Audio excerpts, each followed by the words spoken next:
4. The first thing on our agenda is to swear in the members. So Deputy Mayor Palmas will do that. Please rise. Stand, raise your right hand, and repeat after me. I state your name. I, Mike Do Okay. solemnly swear Do solemnly swear that I will support the Constitution of the United States that I will support the Constitution of the United States and the Constitution of the State of Indiana, and the Constitution of the State of Indiana, and that I will faithfully and impartially discharge my duties as a member of the Redevelopment Commission of the City of Logansport, Indiana, according to law, to the best of my ability. So help me God. Thank you. Welcome to the new members, and thank you for the continuing ones. Yes.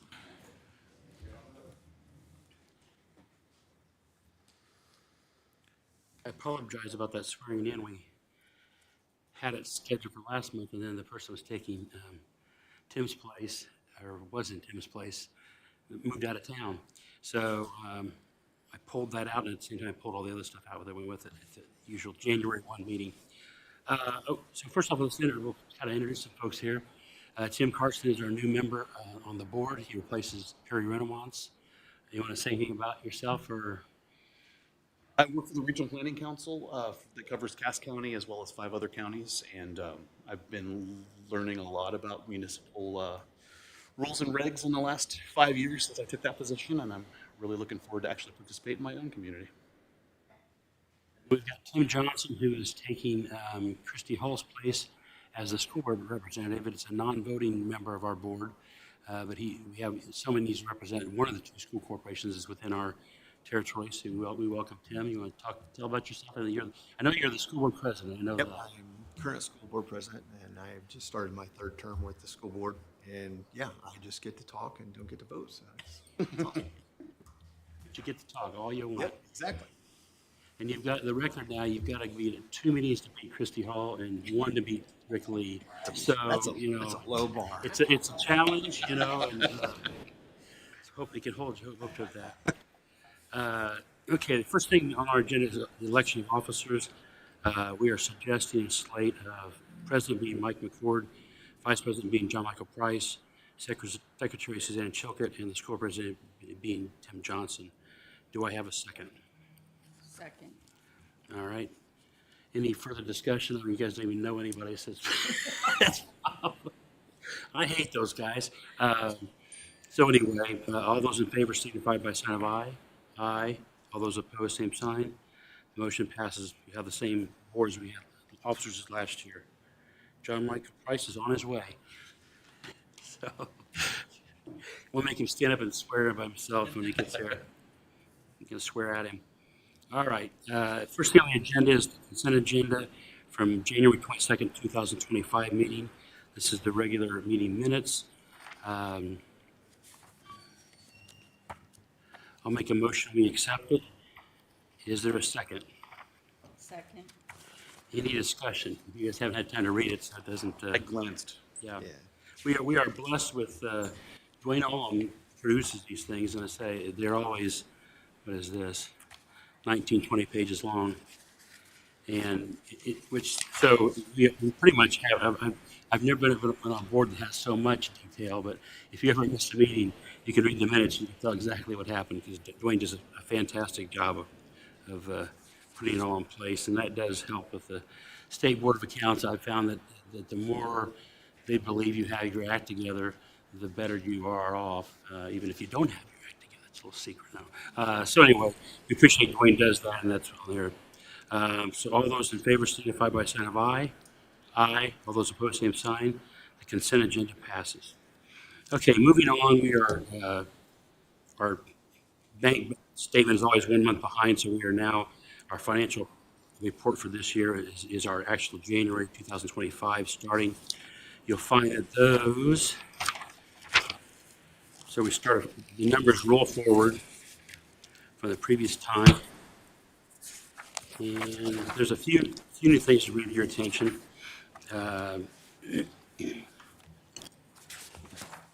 Okay, so first off, we have the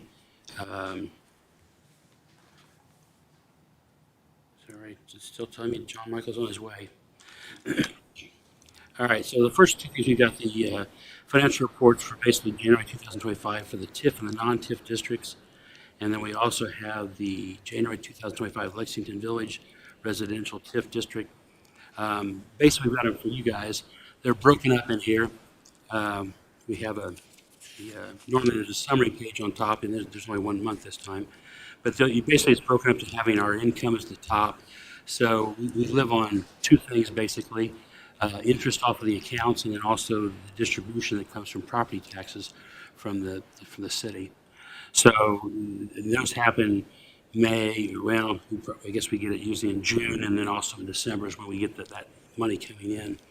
The next section will always be our expenses, and it'll be broken down into each section.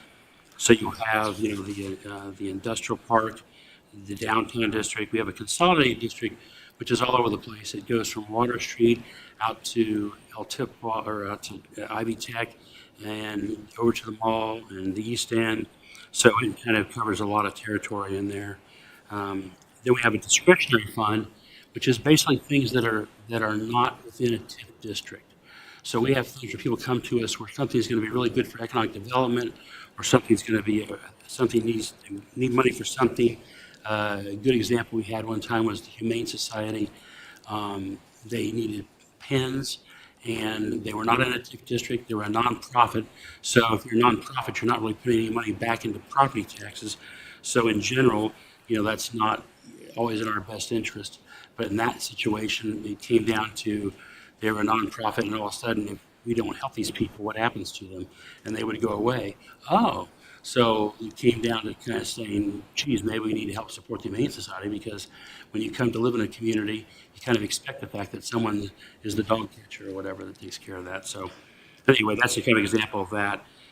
Next, we have a revolving fund, which that is basically a seeded program through the city council. And we have some programs there, which is like sidewalk renovation and replacement. Facade replacement on businesses for facades, and then also a key business program for buildings that are falling apart, maybe have a non-existent landlord, where we can try to put them back on the tax rolls and make it so that somebody can put a business there. That money comes out of there. These are kind of things that over time have been designated by the State Board of Accounts as to what funds we can do with what kind of money. There's a lot of times in some of those cases, you're you pay a matching type thing with, say, a facade on the front of a building. Well, that building is owned by a for-profit business. And so in those cases, we have some things we can do through the economic development side of things, but it's taking taxpayer dollars and that kind of thing. And the same thing with sidewalks in general. In like downtown, I think that the city owns from the building on out on the sidewalks, those kind of things. So anyway, that's kind of a rundown of that. We also then have the Junction TIF, which is the mall, to anybody that knows that, and then also you have the Salai Hotel, which is the motel that's next to the mall. And those items, those we put in as TIF districts because we did some bonding there. So we have a bonding share. The land gets, we work off of incremental changes. So if something's farmland and you build something on it, it has more value than it was just farmland. We get that incremental difference for a certain amount of time. And that's what in these cases here, we help get bonds for them to get them, a lower interest rate bond for those two projects. And then in the case of the mall, we agreed to let 75% of the money that we would normally get go towards their bond payments for, Bill, 5 years? The bond for the mall, is it 5 years or 10 years? 20 years? 18, all right. 5 or maybe 18. Somewhere in that range. And so that, again, it helps them get in place. You oftentimes, like in the case of the hotel, that's all we did for them. We didn't give them anything else into infrastructure, getting the property, or threw away off the street. We didn't do that kind of stuff. So anyway, so that's kind of a summary of that page there. It shows you started the year 2025 with $4,089,761.51. And then there's a section below that's called pending projects. And these are things that we've committed to that have yet been funded. And so in those cases, you have right now, the one we have is we've committed to helping the purchase the land for the driving range at the Dykeman Golf Course, and we're going to pay that off in 4 years. So we gave them one payment, and this is the remaining amount that we'll pay for that. Okay. So then you've got say within your package, you're going to have a page on each of these TIF districts. There's not much there now since it's just January, but it'll list in there a resolution. And every time we do something where we're going to vote on something, there'll be a resolution that states what the terms are, who is this for, why is it for them, how much money is it, how is it paid out, and then how do we bookkeep it? So which of our funds that come from, is it from if they're in the downtown or if they're at the mall, would be on the consolidated or et cetera, et cetera. So those are all part of that. It'll also give you in those there what the balance of those things are and tells you what the percentage, so in this case right now, 40% of our money that's available is in the industrial park, 25% is in downtown, and 36% is in the consolidated district. And each of these, it's not on this page, but there's a time limit on each of these funds, so we'll go into some of that stuff in future meetings. We got 2 of these a captive audience now, so. Okay, and then, well, let's just do this first. So I will make a motion to accept the financial report as presented. Is there a second? Second. All right, any further discussion, questions? John Michael? None? It's early in the year, so there's not much information there. Okay, all those in favor signify by sign of aye. Aye. All those opposed, same sign. The motion passes. In front of that section of stuff, I thought I'd show you that this is the previous year. One of our items down there is the interest and stuff like that. Right before that section of stuff, there is a discretionary fund.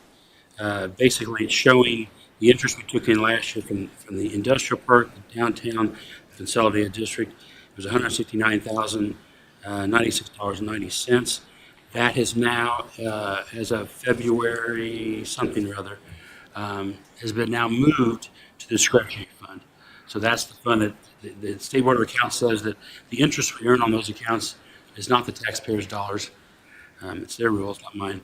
And so that money is now moved available to be used for this year 2025, and that's the interest from then. I might mention from that our interest rate went down in December. It was 4.53%. It's going down to 4.30%. That just reduced about $9,000 of availability this upcoming year. So it was nice while it lasted having the higher interest rates, but what goes up must come down. But there was, we were kind of spoiled last year in amount of interest that we brought in to do more projects. In this case, you brought in $170,000 last year in money that could be spent on things that was based primarily by a higher interest rate than we were normally used to. So anyway, so that's the thing. And I say I don't imagine this is the 4.30 is not probably the end of that trip. But anyway, okay. Next, okay, done that. Look at our disbursements, and that's in a page in here someplace too. Oh, by the way, I forgot to mention that in that discretionary area, we also have money we get in from. We own some land they call Chase and Davis, which is a piece of farmland if you drive out on Davis Street off to the side there, and we are farming that still.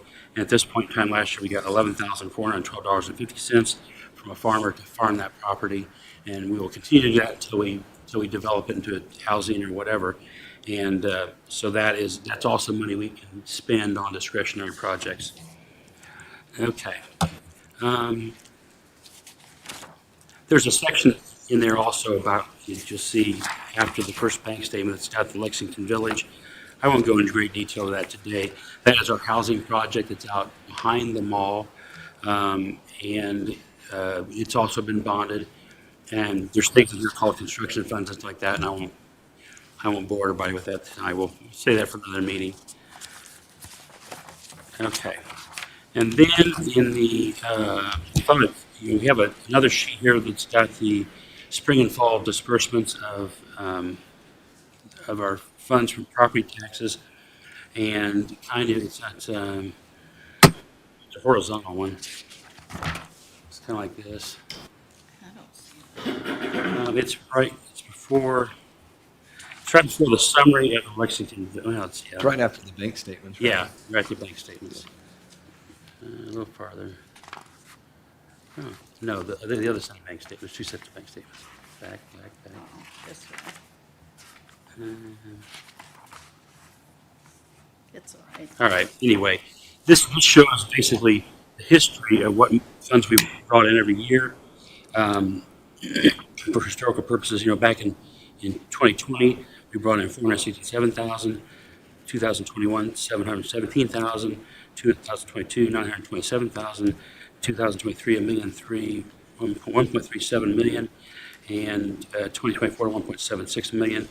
This year, we are looking to be at 2.074 million, and that's a 17% increase of $310,000 or 17.6%. Kind of consistent. Last year we were at 393,000, and this primarily is coming from all your additions you see. So when you add Jimmy John's and anything like you tell me your value of the land's getting better, that helps to put this stuff. It all happens. These property taxes, so it all happens a year later. But anyway, so we're projecting with Baker Tilly, who's our kind of financial advisor, is projecting, I think, that we'll be up 17.6% this year, or an increase of $310,000 to be able to spend, which is nice. But at the same time, we're not a bank, so we're not looking to save money for a rainy day. In general, these funds all have a sundown period where they kind of go away. So it's kind of our job to make sure that we spend money on things that will be good for the community, grow the community, reinvest money comes back in the community. And in the case of maybe your question, Tim, or some people might say, why am I on this board? The biggest loser in property tax money is the school. So that's why you're here. And then that's kind of your role is to be kind of the check on us to say, okay, is that a wise use of money? In schools' cases, a lot of their money comes from head count. So if this brings workers into town, if we have no houses and we have a new business, there's no housing, you may not get new kids at your school and give you head count money. So that's your role. As I say, there are other groups that get money from that property taxes that we get. And then once these TIF districts send down, then it goes back to school again. We had a situation probably 4 years ago where we actually were giving the money back to the schools because we had no request for anything. The town wasn't really blossoming at that point in time. Since then, I call it working out of a fire hose, how it's coming at us, requests and things like that. So anyway, let's get there. That's the information. Moving on now to new business. And the first one is, here's Mr. Cuppy. Resolution 2025-311. The 1 minute history on Lexington Village, you probably know everything about it. Essentially, we wanted to start a new housing development, and to do that, we used $1.6 million in ready money. We bonded the other half, so there's a match requirement. So we have well over $3 million in infrastructure out at Lexington Village behind Walmart. We entered into a developer agreement with Shepler Construction, and part of that is they're the exclusive builder for 52 homes. They can be pre-sold, speculative homes, and so forth. Part of the incentive is that we do free tap fees for the end user customer. With that, we look to RDC. We annually will come to you because tap fees can change as far as if Logansport Utilities changes those fees. So essentially for this year, hopefully we'll have to come back. But the request is for 10 tap fees. It's $1,800 per home. which the breakout is 1,000 for the water and stormwater and 800 for the electrical service. How it works is you get a new customer that wants to do a new build. I'll get an application for the service tap fees. And if this is approved, we run it through Logansport Utilities, and RDC pays them directly. And we reference the customer account. So that's where we're at. On Lexington Village, we are on our 7th home now in 11 months. So we're ahead of projections. 3 are completed, 2 are under construction. The 6th one has a foundation, and the 7th one was under contract 2 days ago. It'll be on the High Street side. So we're seeing anything from 270 to 550 so far in price. So things are going well. But again, this is something I would come to you annually for. Our guesstimate is 10 houses for this year, and that's what the request is for the tap fees. Hey, Bill. Is there any plan for the remaining construction funds?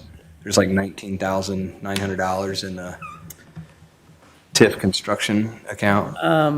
I've asked that recently. I would have to defer to Dwayne on, there's no plan from my end. I think we were I letting think it that- settle. I would say that everything's been settled, but I think part of that you were looking at using for sidewalk construction. You're talking about the construction fee, John Michael? Some of those funds, I just wondered, could any of those funds, rather than coming out of discretionary, could they come out of the construction Yeah. since they're there?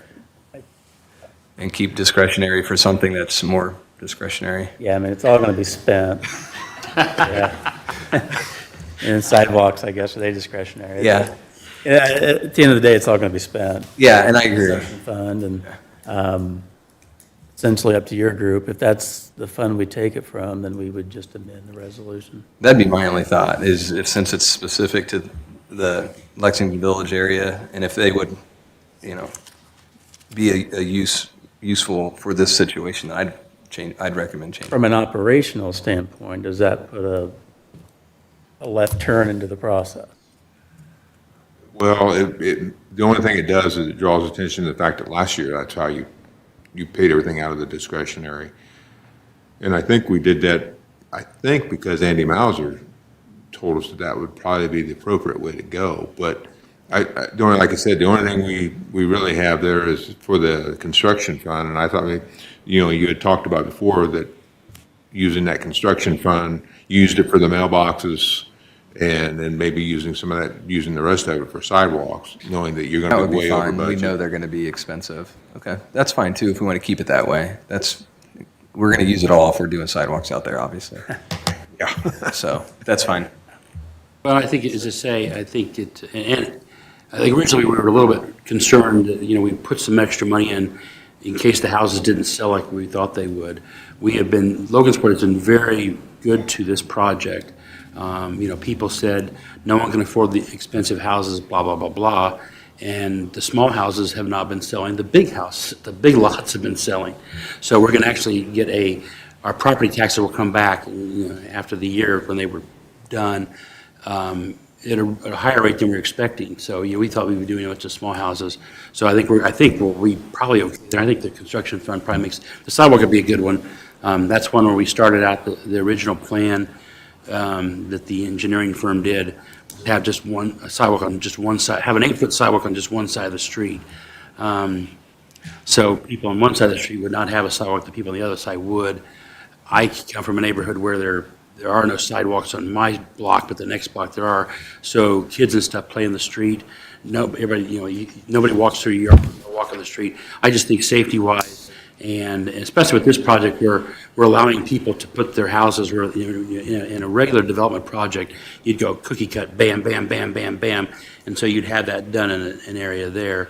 I think in this case, you could have a house at the end of the street and say, well, there's no sidewalks yet because we don't have the rest of the houses. Well, in this case, that may be the way it goes for a while. They're going to be all over the place. So sidewalk kind of holds the whole neighborhood together.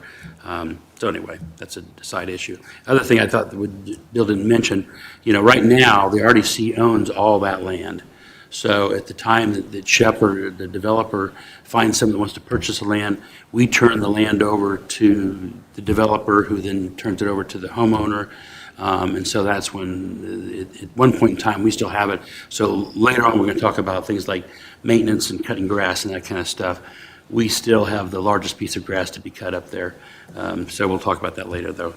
I'll make a Hey, John, mo- I was gonna say, John Michael, the other thing too, probably that would fit that category for payment would probably be just out of the Lexington Village TIF fund.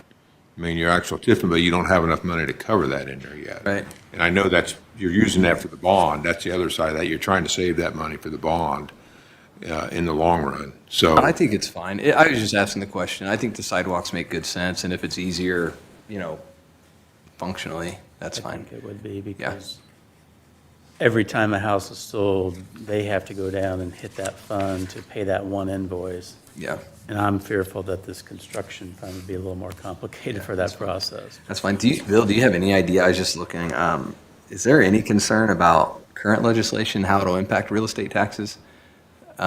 We had obviously our plan, and it's good. We're ahead of schedule, we would say, because of the value of the homes built out there. But it was all with the assumption on property taxes were going to be where they were. And so I just don't know. I just wondered if Andy's commented on that at all. Not too much. I mean, we were all on edge until the amendments came out a Okay. couple weeks ago. Reduced it. I don't think the impact is there to really Okay. concern this project Okay. under the current amendment. Okay. All right. I will make a motion to accept Resolution 2025-311 for the authorization of the payment for the utility tap fees and properties at Lexington Village, not to exceed $10,000, and be paid to the Logansport Utilities. Now, Sorry, I have a question. Do we have a quorum without Malcolm here if I'm unable to vote on this one? yes. Okay. Yes. Just checking before we get too far along there. Okay. I got to recuse myself since I've provided the 1.6 million in the utility infrastructure. All right. And it's more than 10. So the 10's just for one piece of it, right? So it's $18,000 total? It's 10 times 1,800, so 18,000, yeah. That's what the resolution says. It's there. Okay. I just, So the total amount is not to exceed 18,000? Right. Okay, sorry. All right. Is there a second? second. Any further discussion? All right. All those in favor signify by sign of aye. Aye. All those opposed, same sign. And one abstention. Yeah, you'll have to give us an update on what things you'll be. Sure. So We're used to this. you count, yeah. So you start counting heads. Believe me, everything we vote on. Next time when I get the agenda a little further ahead of time, Well, I'll yeah, shoot you an email and give you hopefully a heads that'll up. happen. We'll see what'll happen. I realized it right as I was packing up to leave that I Yeah. wouldn't be able to vote on the very first one out of the gate. As I mentioned with the fire hose, we tend to be having things happen right to the meeting time, so for better or for worse. All right, Bill, Resolution 2025-312. All right, this shouldn't have any conflicts. Real quick on this, it's the Dyckman Park driving range. You probably have heard or seen that there's a new clubhouse being built at Dyckman Park. It's being built on a good portion of what used to be the driving range. So now we needed a new driving range, so we started working with the farmers along number 4. You're from Logansport. Along number 4. And there's 10 acres that the RDC purchased. There's Indiana code that you can, as an RDC, purchase outside of your jurisdiction. It's currently in the county. As long as you pursue annexation to get that property in your jurisdiction. So, the land has been purchased, it's been transferred. I kickstarted the whole annexation process with Bose McKinney and Baker Tilly, and here we are. So, the funding, the guesstimates, we just went through this with Chase and Davis, which Mike mentioned earlier. We'll do a super voluntary annexation because we're the only landowner, so we'll have no opposition. But it still costs money. Baker Tilly has told me not to exceed 5,000, Bose McKinney not to exceed 10. They gave their hourly rates. The resolution is for this particular deal not to exceed 20. That's above their maximums, but we've dealt with entities long enough to know things happen. So we're looking at about 9 public meetings that I'm kickstarting here soon. We'll get this approval, hopefully, then it moves on to RDC and city council and the public hearings and things like that. But I've got the timeline and I'll lead that charge. But this is the initial, get them on the hook. Bose McKinney and Baker Tilly. All right. I will make a motion to accept Resolution 2025-312 for the funding for the financial firms that will be working through the annexation process, not to exceed $20,000. Is there a second? Second. Any further discussion, questions? All right, all those in favor signify by a sign of aye. Aye. All those opposed, same sign. The motion passes. This next one is kind of what Bill just talked about, where there's things that sneak up on you, where we kind of put a little hedge in there to say not to exceed a certain amount. The next one he's got is for $50 from the state of Indiana for a environmental management fee. Yeah. I'm not even aware of the invoice, truthfully, but I can assume it's obviously tied to Ray Street. We had to get a asbestos report. We had to get it approved by the state. Then we had to get a local permit. We had to get sign-offs from all the big circle of people that have to sign off for this permit. We're finally done with that process. The contractor has got the go-ahead last Wednesday. So that'll be coming down soon. Dwayne, is this a straggling $50 that was? It came in this month, and I was kind of shocked when I read it, because I thought the report would probably be, whenever you hired the company to come in and do that, they probably take care of that, but it didn't. It came in from the state. So they had to approve it. Right. Their permit, and that's probably what it was. They didn't And mention. I think the way it reads is that it covers the cost for any reports that you submit, like for the year. Like it's almost like an annual cost that we're covering. Okay. So So, yeah. Well, can I go back and ask you a question on the driving range? Yeah. That's coming out of the consolidated versus industrial park. Well, it's in consolidated, or it will be in consolidated. Okay. I was just looking at how these approved pending items on the industrial park, and we had Dykeman there. I think there's some things you have a hard time proving that it's a general asset for other TIFs. I think with this being just an annexation fee, I think it'd be more hard to sell if we were pushed on it on an audit. So since it will technically be, once it's annexed in the consolidated, I think it's best to have it Okay, like that. okay. Good enough, thanks, sorry. Back to $50. All right, so I'll make a motion, we accept Resolution 2025-313, payment for the asbestos report, being paid to the Department of Environmental Management for $50, and the property is at 916th Ray Street. Is there a second? It's a blue house that's going to be torn down, so it's the event center. It's a closest there's some- house. There's some land. It joins Stay out of our, that one too. The what? I gotta stay out of that one too. Okay. I'm not 100% sure. That might be too close to the event center for me to vote on as well. Sorry. I bring a lot of baggage to the Yeah, that's table. all right. It's okay.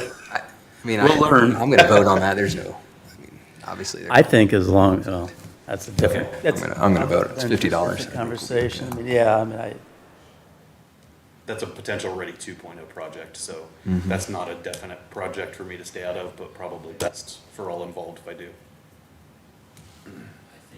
I think, Truly, I mean, there's no bias about paying the environmental management. You know, all right, so all those in favor signify by a sign of aye. Aye, 3. Those opposed, same sign, nothing, and you'll, Abstain. Who did the second on that one? I missed it. Suzanne did. She's my dependable second. She's my second right here. Okay. Moving on, we've got a couple things, just to review things from the past that are still out there tabled. The next one is Resolution 2025-309. It's the 709 North 6th Street, which is the Altiplao building. That's an ongoing thing. We have selected who will be the tenant, who will get the land, who will do their business there. Some questions about just the environmental stuff, the phase one. You know, we got it from the school corporation. They handed it off to us for free. So it's kind of a case where should they pay for that or should we? Obviously, it's nothing we've done in the last Talk about 3 conflicts. months. He's the school board president and the RDC president. Essentially, yeah, the school owned this, what used to be the old L-tip on 6th Street. And there's code that schools cannot disperse properties other than to other government entities. So the gift came to RDC because you're another government entity. We went and found an end user. Where the hiccup came is this end user, and rightfully so, would like to have a phase one or whatever inspections down there. The property never got recorded. So the hot potato right now on who does the phase one, my opinion, and I think that's the opinion of all, is the school corporation's responsible for getting everything needed to move it to the next group. You guys were just the middle conveyor of this property. So it's with the attorney, Brad Rosie, school corporation, and he's doing all that stuff, or he's hiring it. So I don't have any update at this point. It's not to the point of where you can convey it to prime contracting, which was the group that you guys decided on. So kind of we don't technically own it yet. It hasn't been recorded, but we will. Anyway, that's kind of where this one is. Just out of curiosity, if the school corporation is going to end up being the responsible owner that has to do the phase one, is Logansport able to pay with Logansport's EPA funds for something like that? We Tapped looked out, into it. It was kind of a iffy. It's a gray area for sure. Yeah. That's the nickname for this organization. It's a gray area club. So I mean, so anyway, so that's still going to stay tabled. Just on the informational basis, again, the another thing we kind of got out there is Resolution 2024-359, 201 East Broadway. That is the parking lot across from All Saints Church. And there again, we are waiting to get, as part of our purchase agreement, to get the phase one, the environmental read back on that. It was a used car dealer for a while. There was something there before. So we have an offer in limbo with the Diocese of Lafayette. And they say Phase one's being done currently. If that comes back clean, then we have to order 2 appraisals, and we can't pay more than the middle of the 2, and anyway, so that's the process. Then we'll move to buying it. In the meantime, I've been marketing it. Somebody this week looked at it that's interested, so we're kind of moving to the next step. Even if we can't get it for some reason, I can have this investor go to them, and I'm trying to look for the end use now before we just own it and sit on it and weed eat it and all those things. that's just, we have not brought it for action yet, so it's not tabled, it's just still information. I might mention one other thing that is in play right now, and we talked about it earlier in the meeting. That's the property maintenance of all these properties we're getting to have ownership on. And last year we only had one company interested in doing it, the maintenance of that stuff, cutting grass, weed whipping, et cetera, et cetera. And we have gotten a bid in from them again this year. We are looking at some other options. Last year, the board gave me approval to kind of deal with the everyday nuts and bolt craziness of what's going on. I am looking into, just to show you where I'm thinking, is that the tough thing is when you hire a company to do that kind of stuff. I say, and this is nothing against the guys that did it last year, but they cut the grass 4 times in October. I didn't cut my grass at my house 4 times in October, but I was not the one triggering the gun to say, it's now time to cut that grass. So they're in an awkward position. If they let it grow too long, we go, hey, why didn't you guys cut the grass? And then they got me going, hey, we just paid a lot of money to have the grass cut, and it hadn't grown. So I'm not blaming anybody. I'm looking into the possibilities that we would have someone like, bring the Parks Department up in some way and maybe have them trigger the gun. So while Kevin Price, who's in charge of their whole maintenance thing, is driving around, he could say, yep, that needs done, and then we could give him authority to trigger that gun with whoever it is. I've also got a couple other companies, have talked to you about the Parks Department. If they would be interested in, would you guys want to, could you help hire another employee for the summer if you guys are cutting the grass here? And there's an area there that, so up till now, no one wants to touch, which is this whole retention pond. There's a fence around a retention pond. And so we've not had great luck at getting someone to do that. The Parks Department has somewhat indicated they think they could probably cut that grass in that fenced area. And we're going to have that from now until the end of time. We will own that retention pond, and we'll have to maintain it. The RDC will. Over time, the people are going to be, putting more houses and that kind of stuff. That, again, is something where, as our numbers, we committed to a contract with the company last year that did the maintenance. Well, we built 7 houses, so there were 7 properties over that time that didn't need to be cut while they're, digging a basement. There's a big pile of dirt there. I mean, there's some stuff there that I kind of feel like as if this kind of project where it's kind of sitting there, we need to kind of keep more of an eye on it. And so I'm going to think that under last year's thing of me kind of keeping an eye on stuff, that'll be there. I'll need to still come back though, and I think I still need to have our approval to decide what's going to be the financial plan of what's going on, unless the grass gets 12 inches high. That's not going to happen soon, but it'll be probably our next meeting. We'll figure that out. But so that's what I'm trying to think about now. It drives me nuts to spend money, the taxpayers' money on things that are not, it could get out of control if anybody. I mean, again, and I'm not blaming anybody because they're doing their job. We say we want that grass cut. They're doing their job there, but it concerns me when, does it really need to be cut? I mean, we paid about $1,200 every time they cut that property last year each time. So I think I can save us. My projection, I think, if I can work this thing out with the players in mind, I think I can save us about $20,000 this year in that part.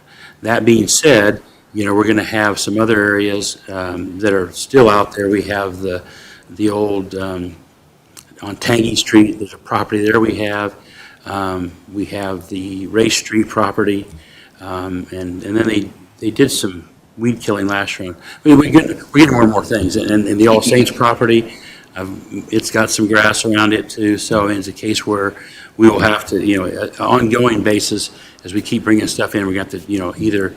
I think we can't look at a solid contract and say, here's what you need to have. If we really get 10 houses built this summer, some of those houses will not have grass that's ready to be cut while they're doing construction. So to take those off, I think I think last year was like $30 a property we paid for each lot. And then they also blew off the grass off the sidewalk and, So anyway, that's just an update to that, and I'll try to keep you in the loop on emails as what's going on. I think I'm still covered under last year's decision to let me do the day-to-day crazy of that project. Okay, Bill, you got anything else on the horizon of what's going on? I mentioned the 7th house. We've talked about potential hotel down on the riverfront development, which would be conflict. I recently received what's going to be our incentive proposal to them. It's a developer purchase bond, similar to what we did with our other hotel. So I don't have anything concrete to provide to you for approvals or denials right now, but That would be, in my best opinion, would be the best incentive proposal for them that doesn't cost you any money, no money up front, no city money. It'd be, basically, it's just a fancy tax forgiveness for X number of years. So if that becomes a proposal that they're good with and I'm good with, it'll come to you, because it will take some votes in several meetings. But that's the path we're going on right now. The only thing I can mention, you probably have noticed, Ben back here has been coming to some meetings with HWC. I most likely will be coming to you for a formal request. I've talked to him about, I think we need it. It would basically be a retainer contract with HWC Engineering.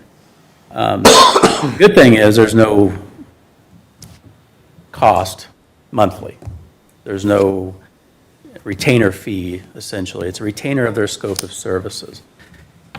And that would give us more of a fast track for when a survey is needed or some ground investigations.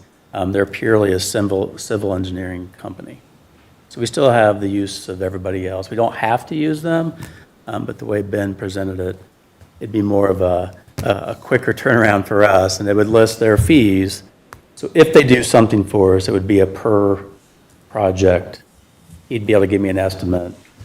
I would come get approval from you each and every time, but I think we're moving towards that. He's going to customize it for us. I've seen other communities, what their template is, but so hopefully that'll be next month. And I would say it's nice.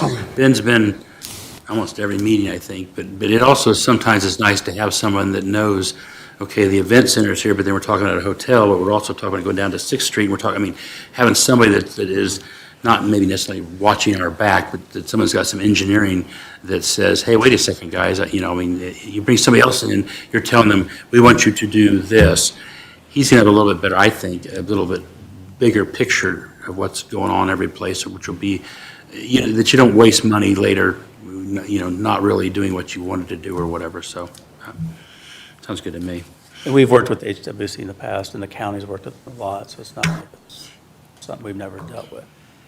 The other companies I've dealt with are all great. I've not seen this particular offer, where there's not a monthly tangible dollar amount, and if you never use them, you really didn't get much. So I'll be bringing that forward. Thank you. Any questions for Bill? No? All right. Thanks, you. Bill. Next is public comments. If you'd like to step front, give us your name and address, and your piece of your mind. No?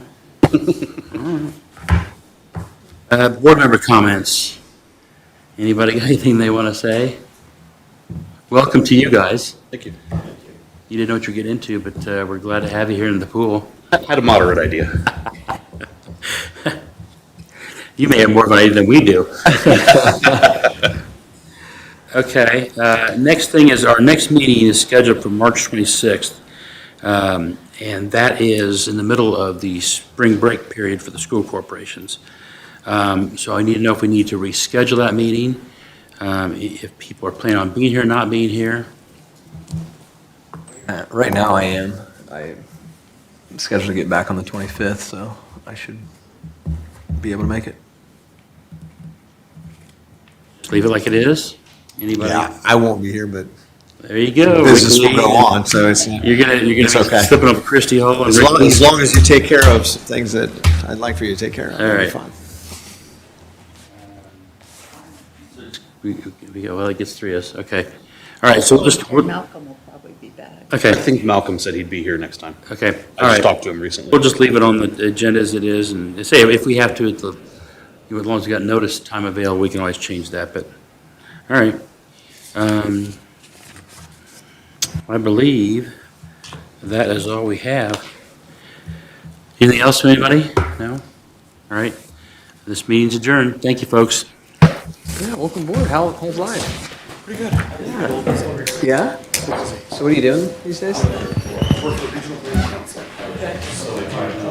mostly Tim, grant writing and administration. we are working but on I'm getting your, more into project your development, too. principal has got a request for some Actually, they stuff. said meeting not too We're long working ago on with it. Bill about I think I can save some money on some of it. So I'm trying to look around and see if I can, reinvigorating part of the So- rail system.